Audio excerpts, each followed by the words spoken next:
We're back again. We have Jürgen and Andrew Feldman. We're gonna continue with the introduction to the muscle oxygenation concepts, and we've got about another half-hour presentation here where we're going to talk more about how this information can be applied to athletes. So with that, I'll hand it back to Jürg. Thank you. And we start up in the cold winter, and you remember that survival ID.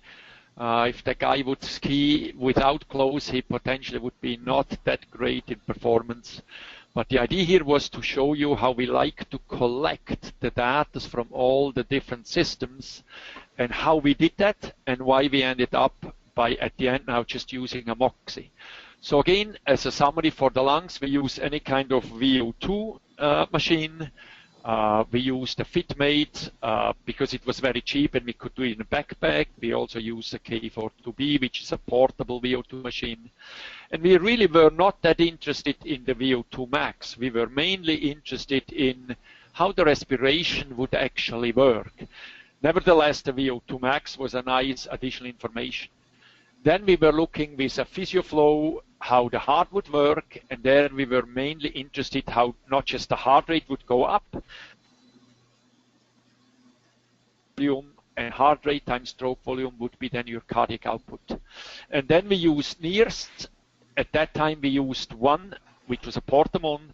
Today, with the much cheaper models, we will use actually much more. So in some athletes we use 4 Moxys at the same time, so left leg, right leg, and left arm, right arm. Whatever you dream from, you can do now because you have the ability financially to do it.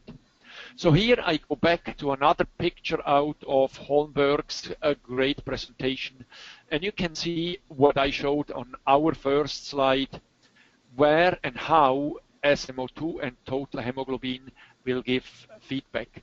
So when you go on the left side, the regional blood flow, total hemoglobin can give us a very nice information about regional blood flow, but it can give us also perfect information about limitation from your cardiac system.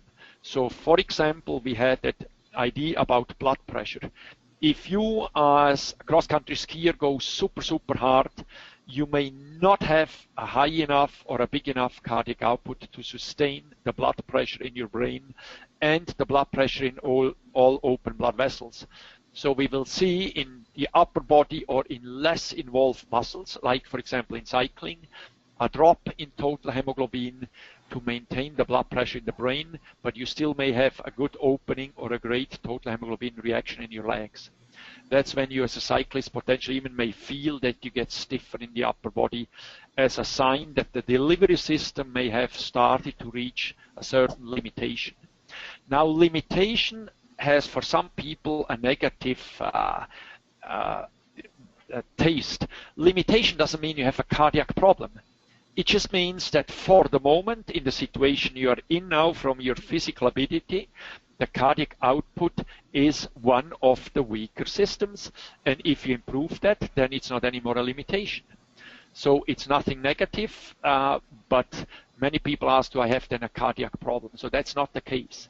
Is another way to say that when we talk about the limiting system, that is the system that reaches its maximum capacity first?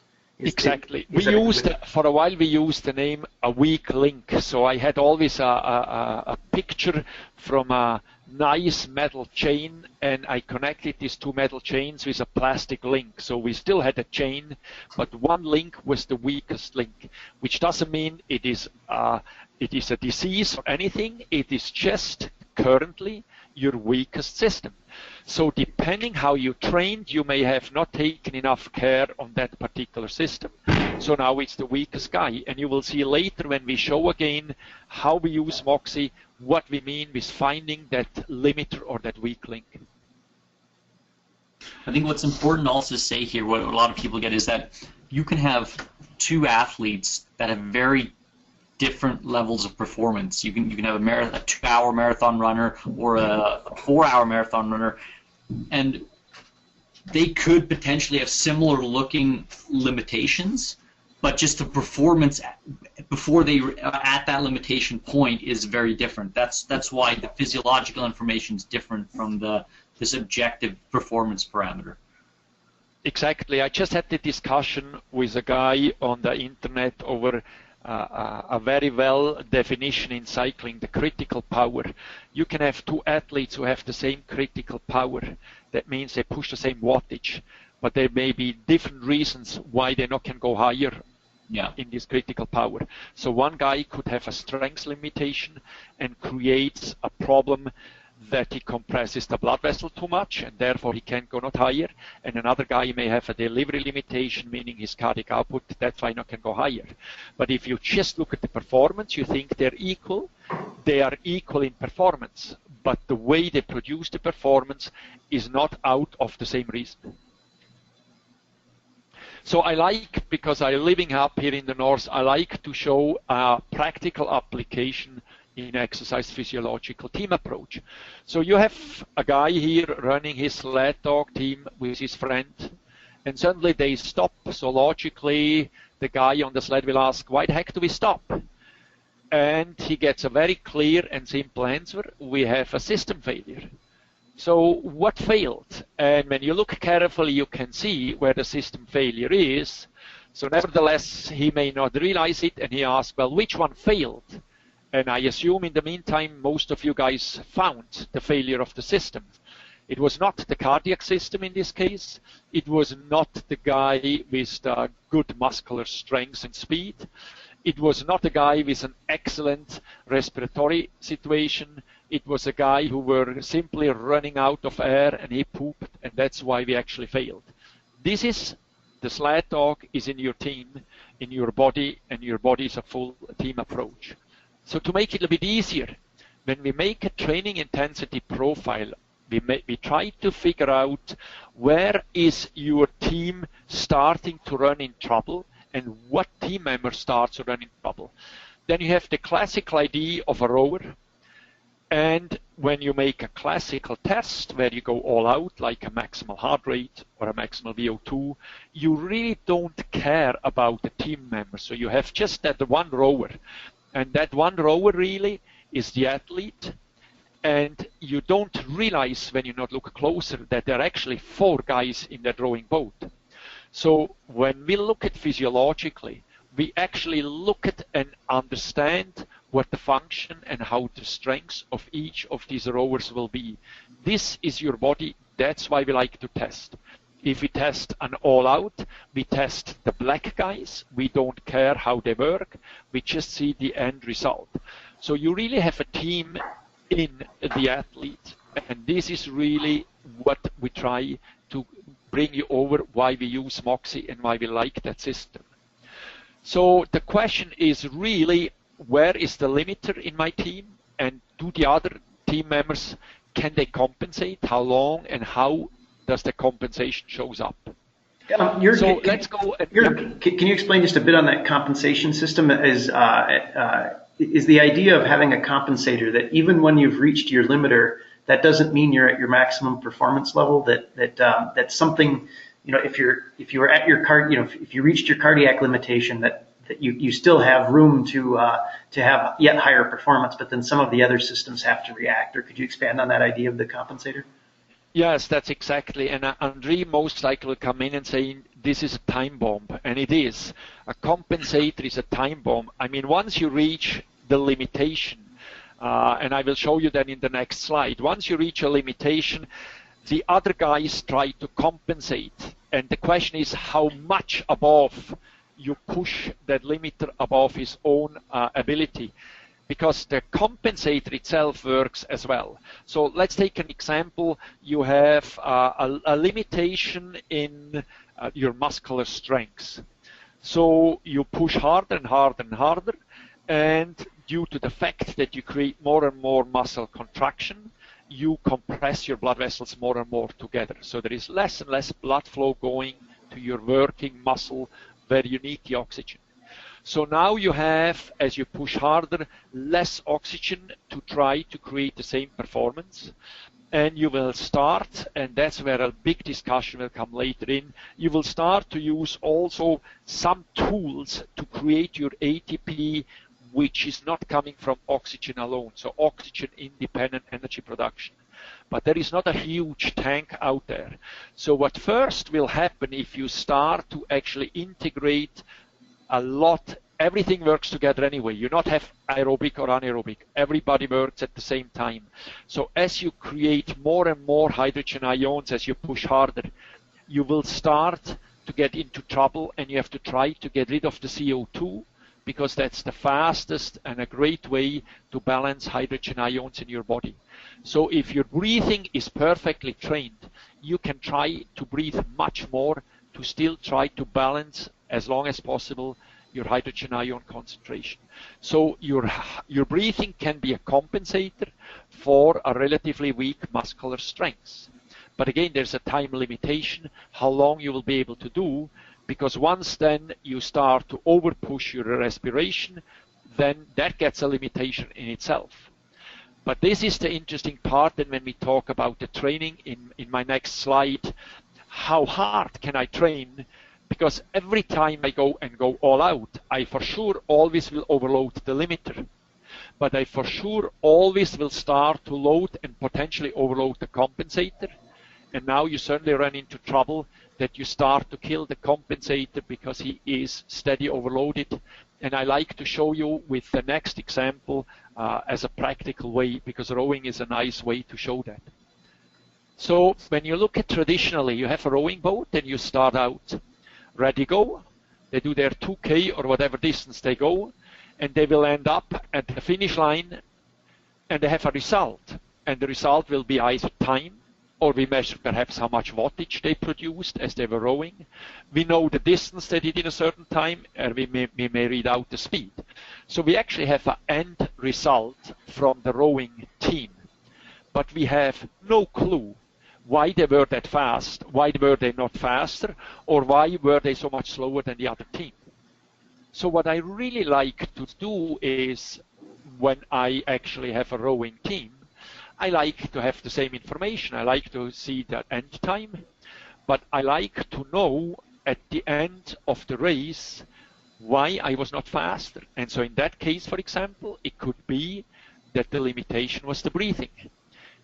The team, or one in the team, was just not able to get rid of the CO2, and therefore the body had to start to limit the performance of that athlete. Or a much, much easier example. Your rowing team has 4 guys. 3 of them could row a 42 stroke rate per minute perfectly, technically, absolute great.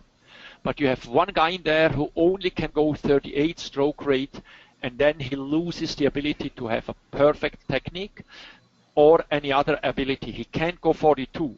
So there is no way the team ever can row 42, otherwise they have a huge problem, because the oars will go forward and the 38 guy just will go back. So the highest speed they can go in stroke rate is 38. So if you now go and push every day 38, you may go to 39. The weakest guy may slowly improve from 38 to 39. The compensator guys, the guys who can go 42, they actually never train in that boat, the 42. So they will actually detrain and get worse. They are certainly perfect with 39 as well, but they're not able anymore to go 43 or 42 as well. So the key is really to figure out in any training program, what is your limiter, and then figure out how can I improve that 39 stroke rate guy that he can go 42. How can I maintain the 42 and the other 3 guys? And the answer here is simple. The 3 guys can go without the guy with the 39 and can work on the 42, 43, 44 stroke rate. But the other guy can go with them only to 39, and then he has to go and work on himself that he doesn't slow these guys down. And the same you have with the system. If you have a respiratory limitation and you always push respiratory all out, and the respiration gets always killed, you may get worse and worse there. For example, a guy who goes to altitude, and in altitude the respiratory system is dramatically challenged, he may completely overload and be a so-called non-responder on the altitude, when in fact he would respond potentially as well if he would not train that hard or if he would have prepared his respiratory system. So this race situation here is for me the reason why I don't use the name TIP as a test, but as an assessment. We not test where the team blows apart. We assess where one of the team members starts to get a problem for the rest of the team because it's for the moment the weakest link, or as we said now, your limiter. And that's where the whole test ID comes up. And that's why we so fundamentally are different from when we look how we find zoning compared to when we actually used VO2 max or 220 minus H heart rate, where we have a 100% number, and then we assume 80% is for everybody the same, when in fact nobody will dispute that anymore, that if some two athletes run by 80% of VO2 max, the time they can sustain that can be somewhere between 2 minutes and an hour and more, because there is different limitation who create the VO2 max or the VO2 peak, which would be the better word, and 80% is very, very different depending what is the limiter in this particular athlete. So the zoning when we use NIRS is not calculated, it's assessed individually, in your case, in another person's case, and we see where the system starts to get into trouble and where another system tries to actually compensate for that weakest or the limiting system. So the goal of a TIP assessment then is to figure out at which point one of these systems is no longer can no longer maintain a homeostasis, is out of balance, can't keep up. Does that also then mean we're not using a maximal effort necessarily? The effort needs to be to the point where this balance is lost, but it does not necessarily need to be a maximal test. Yes and no, it doesn't need a maximal overall performance, but it's a maximal load for that weakest limiter in that particular training. So I can train then with a very, very low wattage, for example by 100 wattage, and challenge my respiratory system as I bike 100 wattage. So this way I can avoid to drag all other guys into the equation, and they don't have to compensate and they can recover, because yesterday I did perhaps an overall all-out workout, and I like now to recover my respiratory system or my cardiac system or whatever I plan, but I may be able to still load one particular other system which was yesterday not loaded, and so on. Yes, that's exactly the point, that a training not always has to be all out for the whole team, but it is a limiting load for the limiter, and this is why we have to figure out where and what system is limiting at the particular moment. Sorry. So to just close that whole cycle, when we say we can see based on Moxie information like total hemoglobin SMO2 that your cardiac system may be a limiting factor, we didn't blow that out with speculation. How we figured that out is we used the PhysioFlow and combined the PhysioFlow with NIRS and realized that when stroke volume would react after certain stress situation, we could see that the NIRS feedback was equal, and so we could see that if, for example, total hemoglobin drops due to muscle compression, then we would see a stroke volume drop like we have in the middle picture here, because there was less blood moving back to the heart, so we had less preload. Less preload means smaller stroke volume, but to compensate, we may have seen an increase of heart rate. So this is an example of a live feedback from a PhysioFlow assessment. And on the left side in blue, you can see the typical linear trend of heart rate. In the middle, you see the stroke volume. And on the right in green, you see the result, heart rate times stroke volume. And when you see at the end, you can see that in this case, which is actually a case we did at the University of Trois-Rivières, André was there too, is Claude Lavoie.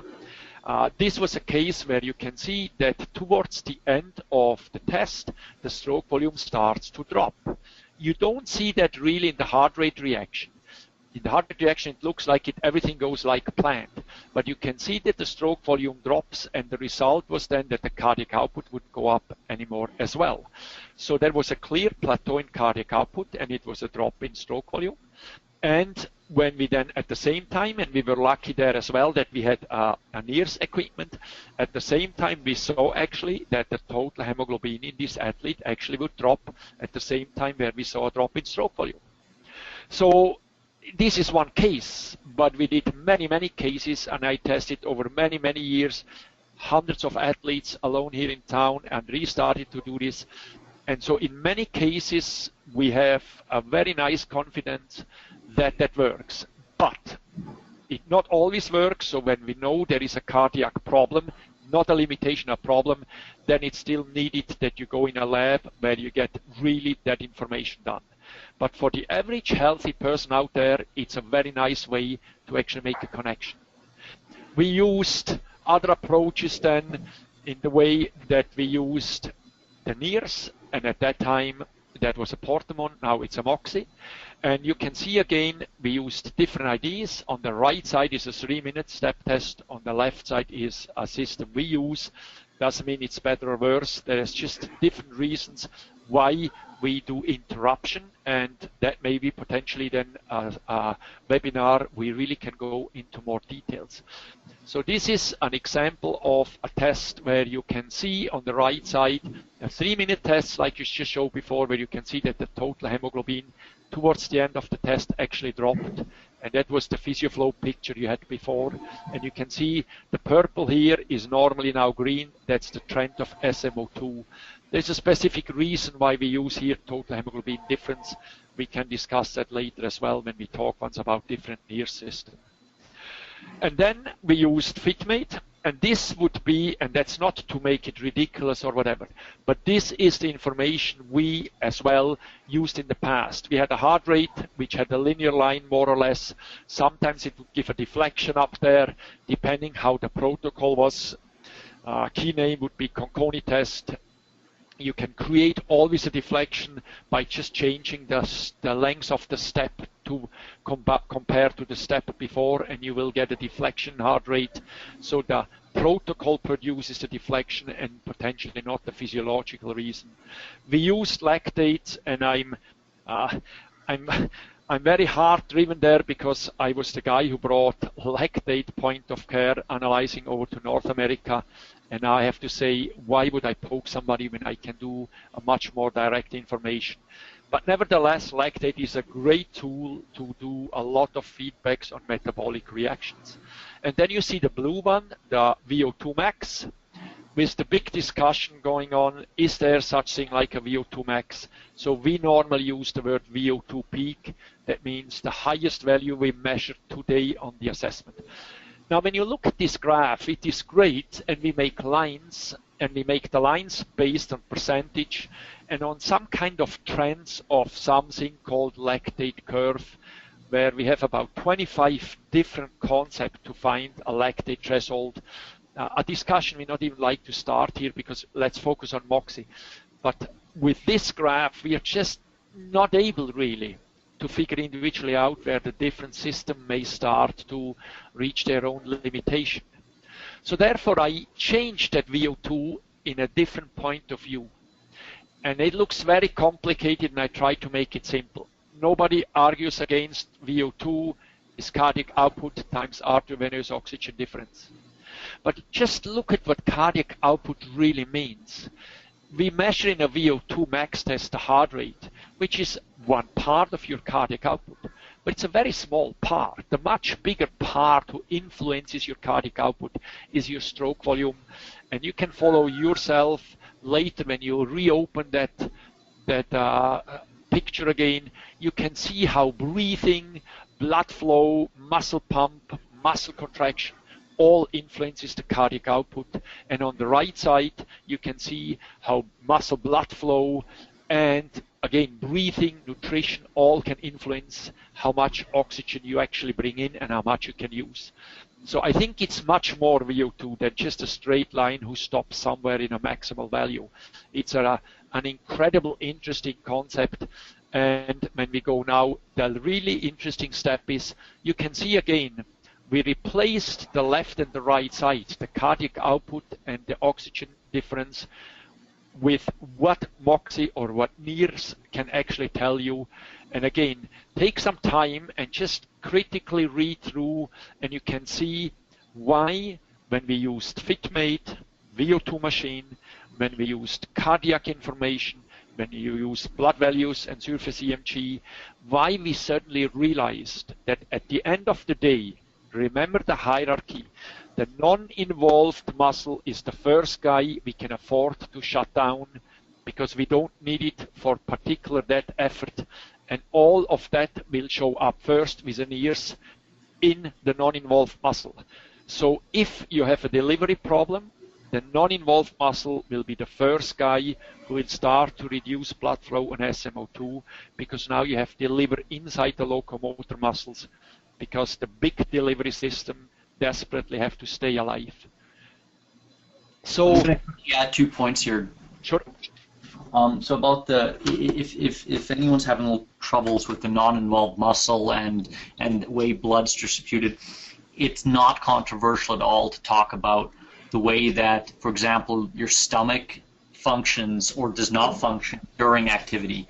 And it's clearly that if you know someone does an Ironman, it's hard to digest things because the blood flow to your stomach has been limited to favor working muscles.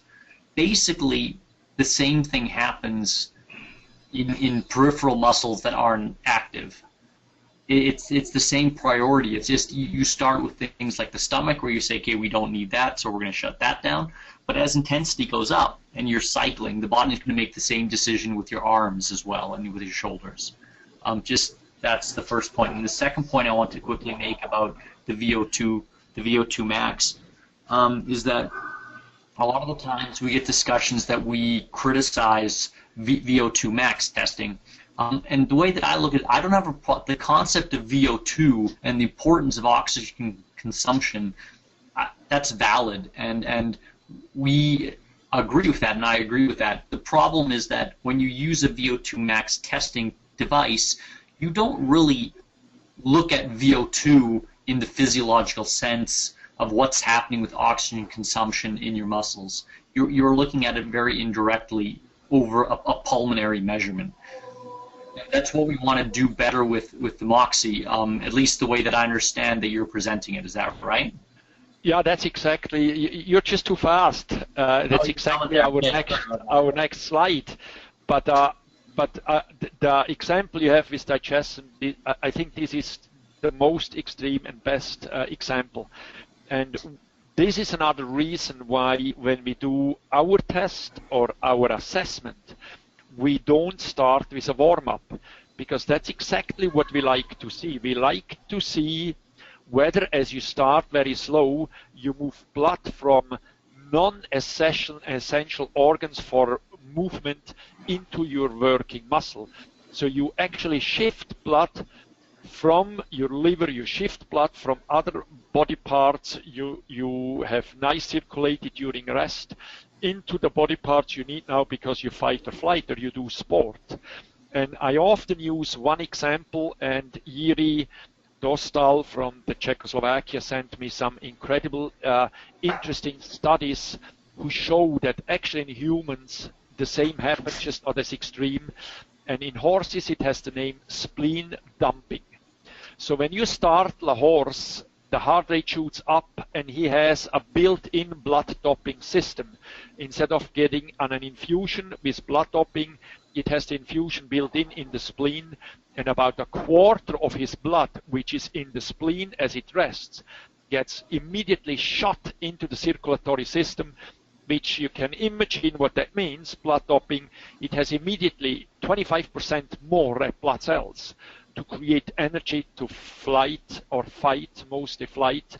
And the same happened in the human body, exactly as Andrei pointed that incredible nice out. I never actually used that example, so you never stop learning. An incredible good example to show very clearly how that fits together, involved and non-involved. Thank you very much. That was incredible good. So basically, when somebody asks me, what is NIRS? Why are you so excited about NIRS? Then here in Canada, it's easy to explain. You explain it with ice hockey because that's the only sport which really exists here. Besides during the Olympics, some other ones. But if you open the newspaper now in the summer, it's still ice hockey in there, despite it's very warm. So if you're an ice hockey fan, you have an ultimate goal, and the same goal you have as a coach, as an athlete, when you like to see how your body functions. So let's say your favorite team played last night, and you unfortunately couldn't go there. You're not very happy. So you will buy a newspaper and read in the newspaper how the team played. Unfortunately, the journalist was on the other side. He was not a fan of your team. So you're not really sure whether what you read is really true. It's an indirect information how the game actually took place. So VO2, as André pointed out, is an indirect information. We measure on the mouse what we hope may have happened in the working muscle. And whoever did a VO2 max test, you know you can really screw the numbers by just playing with your breathing, and you will see that VO2 goes all over the place, because there is a lot of other options between the muscle who used the oxygen and releases hydrogen ions, and the CO2 who comes up, and depending how you breathe. You can breathe very, very fast, and you move a lot of air, and you can see this on the VO2 machine, but not a lot of oxygen went in because you just moved the dead space. That's just as one example. So you really don't like to read the newspaper about your team. You would like at least to be there, so we go on the second stage. So you're there, but you're not really there. So you're with friends in a restaurant and you look it on the TV. This is still indirect. You still depend on the ability of the cameraman to follow the game, and you often don't see a lot of interesting situations, like when they start to fight or somebody makes a wrong change and there's 6 guys of the team. It's still an indirect information where you rely on information or the ability from some other person. So lactate is for me the same. You don't actually have information what the production, metabolic production in your muscle cell is. Lactate is an indirect information somewhere on your finger, on your ear, what may somewhere in your body have happened. And it is a lot of speculation because we have no clue how much lactate you produced, how much you used for buffering, how much you recycled to use as energy, and how much got moved into other muscles to be used as energy there. So whatever shows up in a finger is a speculation of what may have happened inside. So you can have athletes who show very, very low lactate levels, like we measured many years back, and we thought they don't produce lactate. Most likely they produced a lot of lactate. It just never showed up in the finger because the lactate was used, recycled in the way before it showed up by the finger. So this is an indirect information which were great at the time. And like Andre pointed out, it's all about oxygen. So we desperately are looking for a way to move along where and what happened to the oxygen. So the simple question is, why would I read a newspaper when I actually can go to the game? Why do I go in a restaurant and look on a TV when I can go actually to the game, like in the third section down there? So in power, it's easy. We use now a power meter. We see immediately how much we push. So why not having an equipment where I immediately see what happened with the oxygen? So you are by the game, and you're in the arena, and you can see your favorite sport. I mean, the ultimate goal would be that you could be with your dream team on the ice and play with them. And that's what, for me, a Moxy is. You have it on your body. You do the sport. You do the biceps curl, or you do the run. And you see and feel and experience live what happened with the energy, where we in the past were looking over a mouthpiece in a lab or over a blood poking or whatever system we used. This is where NIRS for me is that amazing and simple tool that we are now in the game, with the game, and not have to speculate over somebody who tells us something. So when we look at from a practical approach historically, Then we have the lab, and VO2 really is nothing new, as you can see on that picture. So do we really are still stuck on a system which was incredibly great and just changed due to the size of the equipment? No. And the reason was very early answered, and you can see very early on the exercise physiological guy realized the lab not optimal. I mean, it's great to do research, but if I have an ice hockey player, why would I test that ice hockey player on a bike? How many bikers do you actually test on a skate mill or on an ice rink? Most cyclists would be very mad if you give them a VO2 max result after they did a skate mill test. Most ice hockey players are nothing because they just have to do it because the coach tells them to do it and we collect data. So we very early on realized optimal would be we can go in the field, but you can see the Moxy at that time or the VO2 was a little bit more hazardous, and most likely the guy on the bike was working harder than the guy who was running. So he should have had potentially a mask on, and the guy who was running could have seen what happened. Whenever you were going biking up a hill and you're the runner, you know that the runner is potentially at least as fast for a certain amount of time than the biker. Otherwise, look at Tour de France today outdoors, how many crazy guy was running besides the people there. So our goal really is, and that's remember the first session where we had closing the gap between the lab, these pictures, to the coach. So we would like to move assessments into a sport-specific field. A cyclist should be tested on the bike he rides outside. And you can use a Moxy, and you can read, and you know now how, a whole bunch of informations. If you do a strength training, you like to look at in your biceps how much or how longer you can work, how much or how long you have to push, what kind of quality of muscle contraction you produce. Moxy gives you that information. You do squatting or bigger muscle groups, you can do this by having a Moxy on your leg and one on a non-involved muscles, and you can see what's happened there. So there is a whole bunch of abilities. And then you go in sports which are incredibly interesting to watch, team sports, obviously in that case ice hockey, or for example downhill skiing. André made some incredible testing on the glacier with that athlete here you see on that picture last year in Zermatt. So incredible information. We never dreamed that we could see that before we actually had NIRS, and in our case Moxys. In these athletes, as much as I can remember, we had Moxys on quadriceps, on the hamstrings, left and right leg, and on the biceps. And the girl did some incredible loads there we could look through.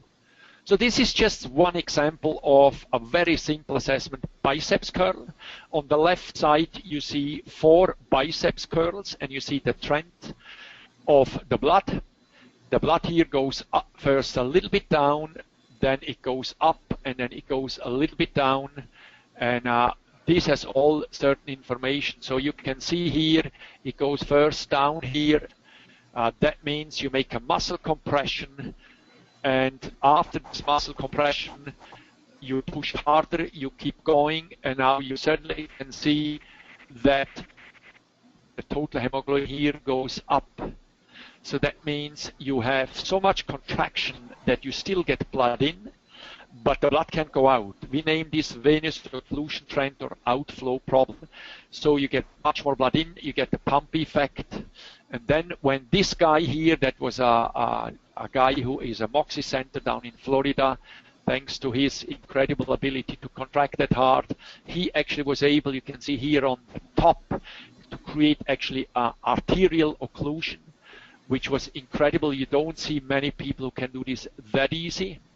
And then you can see that as soon he quits, because he's really at the end of the load, which when you look on the right side here, he can't deoxygenate anymore.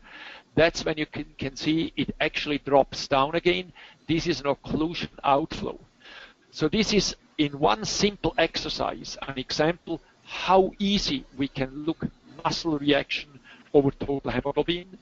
And on the right side, you have parallel to the blood flow, the deoxygenation reaction. And the very, very interesting part in the deoxygenation reaction is that you can see that you immediately start to use oxygen. which then opens a very interesting discussion, which is potentially another webinar worth, whether really the old systems we had from first ATP, then creatine phosphate, then sugar, then oxygen, may have to be reviewed, and most likely, like some research suggests, is that everything works immediately. So the key to survival is find any option you have to create ATP to defend the ATP level. And NIRS really opens that questions really, really hard, that we see that in so-called anaerobic workouts, we have a lot of involvement of oxygen. And the question is, can we really make it that simple, or should we just look live what's happened? So these are really, really nice examples we had here in that situation here. So this is a simple example just from using total hemoglobin as an information, and it can be used nearly like a surface EMG. That's why we use surface EMG with the same limitation when we do left-right comparison, and then we can use SMO2 as feedback over metabolic substrate use, because everything at the end ends up with oxygen. Which brings us then to an interesting point. I remember in a presentation Andrea and I did a while ago, where somebody said that there is a fundamental difference between endurance and strength, and I was a bit lost, and Andrea jumped luckily in for me and says, well, where is the difference? I mean, what different energy sources do you really use? The difference is potentially just in the ability of how fast you can deliver, and not on the substrate use, because it's still ATP and oxygen you use. It's just a question how good or how bad you're able to deliver or to utilize. So which ends up at the end of our second part of our demonstration. This is an incredible work André and his team is doing in Switzerland, and I love that picture because it shows live training from a top Swiss ice hockey team who was able and ready with the coaching team together to think outside the box and integrate now training so that you have 4, 8, or 10 athletes. They train all together. It's still a team approach, but everybody trains different intensities. One may have a rest, like the guy on the left side. The other guy still can keep going because they've not reached their particular goal, but they can see live in front on a big screen whether they have to keep going, what caused them to stop, and so on. So really, what I hope is that we can end with the picture we started, practical application, and I hope the first information we try to give you here as an overview was not too painful for you guys. All right, thank you very much, Jörg. I appreciate the in-depth explanation here. Any summary comments from Andrew? I think it's summarized pretty good.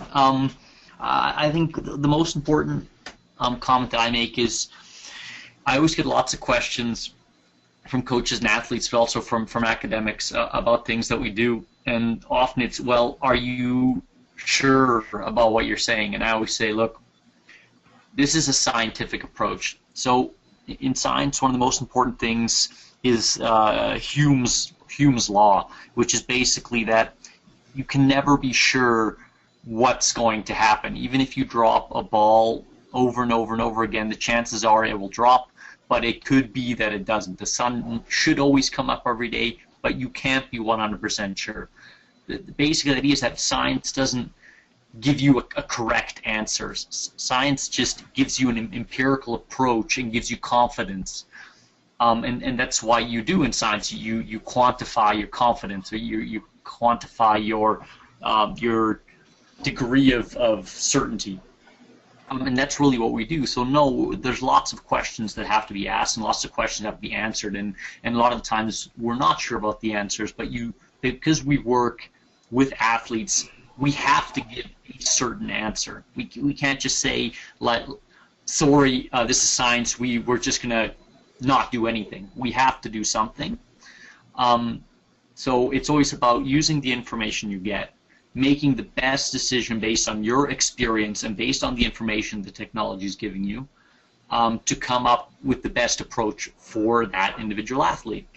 and being willing to make those steps and take those steps back if it doesn't work. And that's why assessments and reassessments and monitoring is important. It's really an assessment intervention approach, very scientific, where you just try your best, and the more experience you have, the more confidence you have.